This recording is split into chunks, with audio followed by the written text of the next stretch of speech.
So for the second game running, Newcastle United have had to settle for a point in the Premier League, this time away to relegation haunted AFC Bournemouth. Looking back on the game, well, I think Newcastle started well enough, but then fell behind through an uncharacteristic goal, you would say, for Newcastle this season. After all those clean sheets, it certainly wasn't like them to concede in the manner they did. And I think when they look back on it, I mean, I don't even think when they look back on it, I think that they knew straight away it was something that they haven't managed to do all season, and then it emerged today. But these things happen, and Newcastle had to fight back, which they did. Thankfully, Almiron getting his 10th of the season, so big positive there. Fighting spirit, didn't give up, but ultimately now for Newcastle, they need to try and start turning these draws into wins again. It's almost like a repeat of what happened at the start of the season.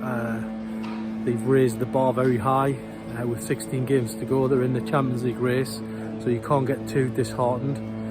Did they look like winning it in the second half?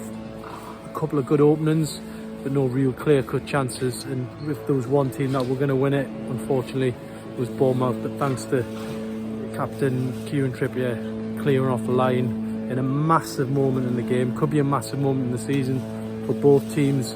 If Newcastle claw their way into the Champions League by a point, you will look back at that moment and say that was one of the big turning points for them. But overall, you can't get too disheartened. There was a cup final on the horizon, and I think that showed tonight. I think there was a little bit of an undercurrent that final is on the horizon, but for all that, they've still managed to not lose the game. And we've seen teams who get cup finals in the past totally start to lose focus. Newcastle United, the last time they got to a final themselves in 1999, for those who can remember, went on an awful run before the final. This team aren't doing that. They're clawing points.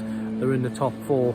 So Newcastle can be positive in some ways about the point, but know that there's room for improvement moving into that Liverpool game next week. And then it really is all about Wembley and the final.